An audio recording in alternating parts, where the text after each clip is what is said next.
Hey everyone, and welcome back to another whiskey review. I'm Eric, and today what I got for you is Lagavulin, 11-year-old Offerman edition single malt Scotch from the Isle region of Scotland. As always here on the channel, I will give you a nose, taste, finish review. I'll chat a bit about the value, give you my final thoughts on the score, leave you with the malt musing. First, a bit about Lagavulin and the 11-year-old Offerman edition. So, Lagavulin, famous single malt Scotch distiller on the island of Islay off the west coast of Scotland, and known very much for its heavy peated smoky scotches.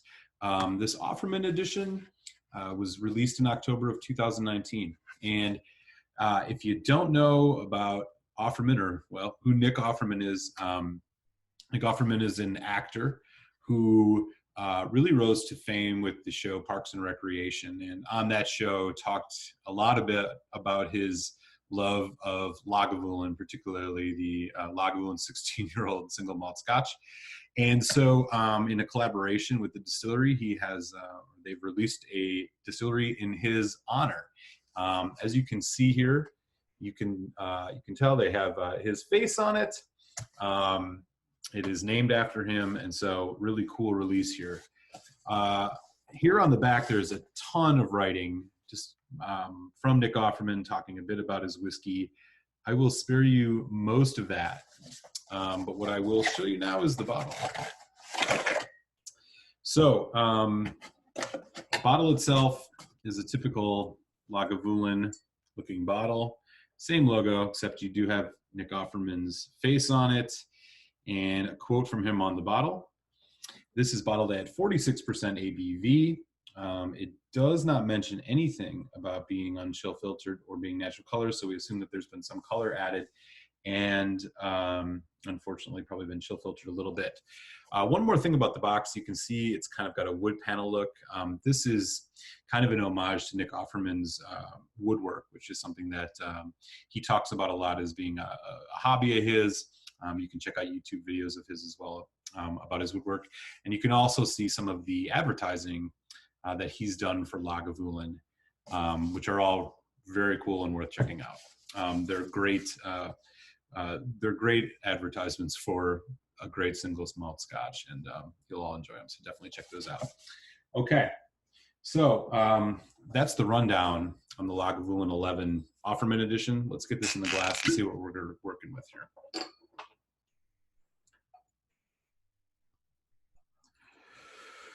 Okay.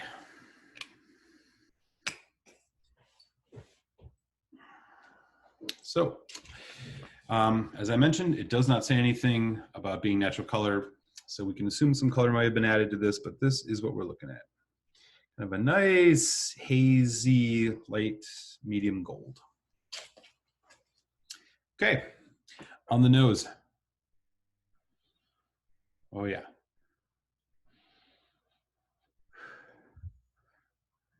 Right away, that signature Lagavulin barbecued meat smoke.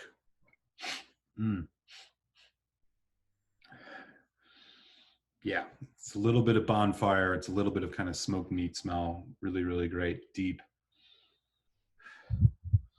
The other big note you're getting on this, citrus. It's like a lemon meringue and kind of an orange thing going on. Really nice.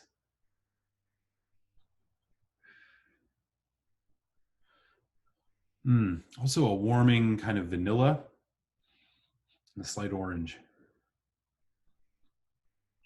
So pretty straightforward Islay peated malt in terms of the nose, that peat smoke. But, you know, a couple other notes in there too. Okay, let's give this a taste. Slaunch y'all.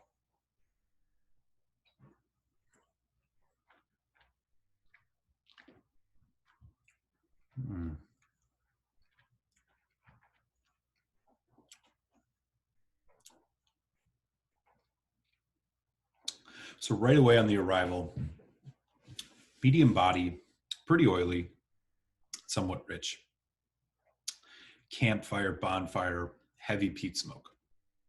But that moves aside as it develops. but it still lingers a little bit in the background. You get vanilla, chocolate, apple, a little bit of an ashiness, a little bit of a kind of a briny saltiness, caramel. The finish is actually quite dry. You're left with, again, a little bit of ashiness, a bit of, you know, that smoke in the background. A little bit of a kind of marine seaweed note. Slight caramel. Very dry. Interesting. Okay. All right. So since this is at 46%, we are going to put just a tad drop of water in this. About a teaspoon or so.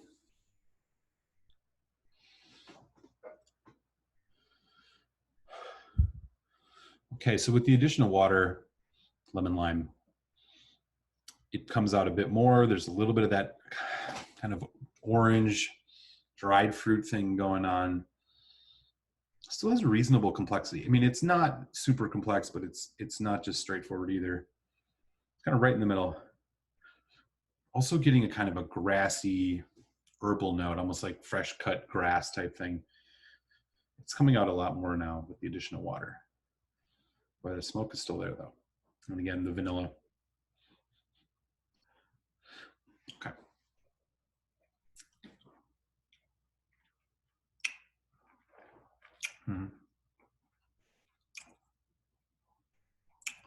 So similar on the arrival and development here. Vanilla, a little bit of ashiness, smokiness, caramel. The oak influence is there, so you're getting a bit of drying, but it's not tannic. It's not sticking around too much. It seems like it's rounded off pretty well. Going into the finish, a little bit less drying with the addition of water. The vanilla is there more. The light caramel is there more. These aren't deep, dark fruit notes. They're not deep, dark, kind of traditional bourbon notes. Everything is kind of in that light, medium range.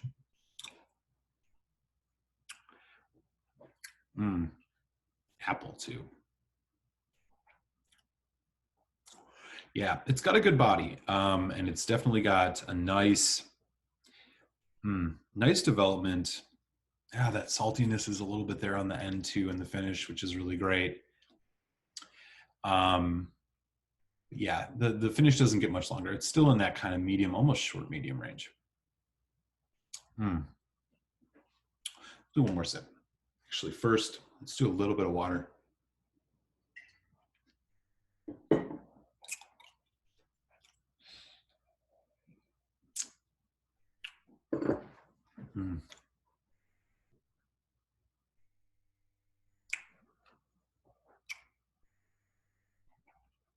Okay.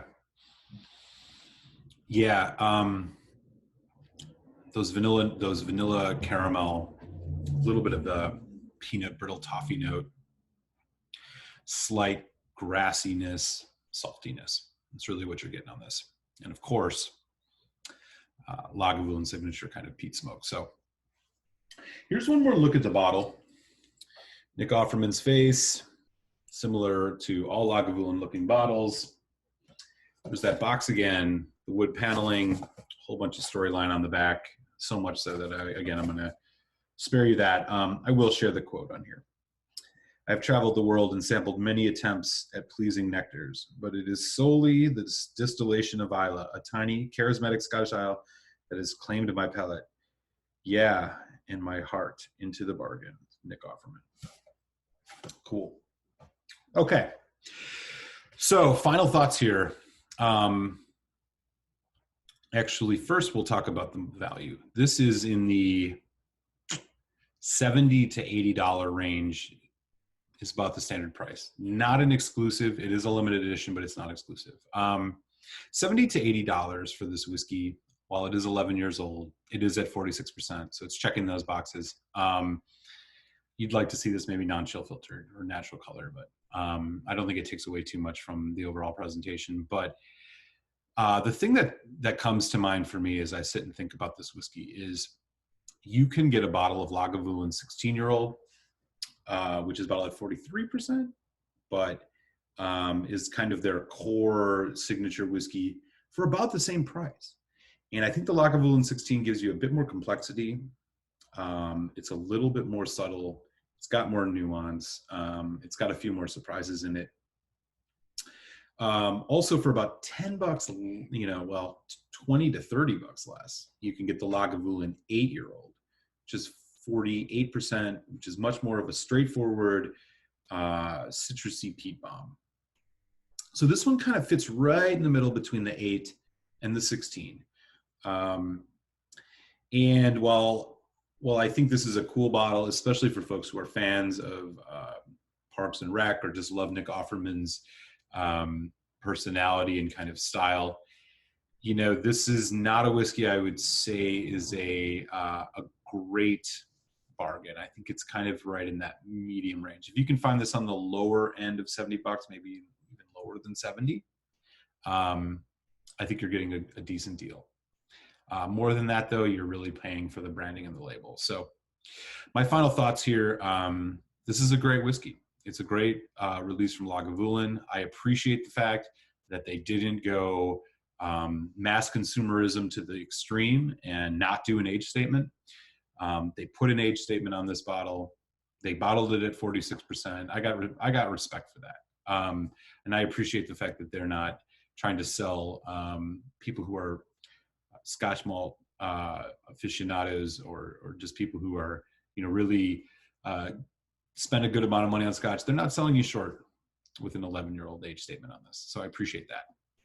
But at the price, you are paying a little bit for this limited edition, the branding, because you can get a Lagavulin 16, which I think is a better whiskey, a more complex whiskey, at around the same price.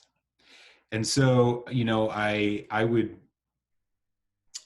think about putting this at a 4 for my final score, but just because of that price and the fact that, you know, what you can get from Lagavulin right in that same price range with a whiskey that's aged 5 months or 5 years longer, you're just going to get a little bit more for your dollar there. And so I don't think it would offend Nick Offerman in any way if you picked up Lagavulin 16 over his 11. Cool bottle, but you can get more from Lagavulin at that price range. So my final score on this is going to be a 3.5 out of 5, which is going to be, I recommend trying this or picking it up if it's at a good price. Okay, y'all.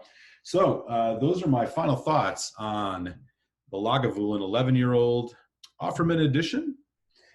Do hit subscribe if you've yet to. And with that, I'm going to enjoy the rest of this whiskey and send you over to your malt musing. We'll catch you next time here on Malt Muser Whiskey Reviews. Salam.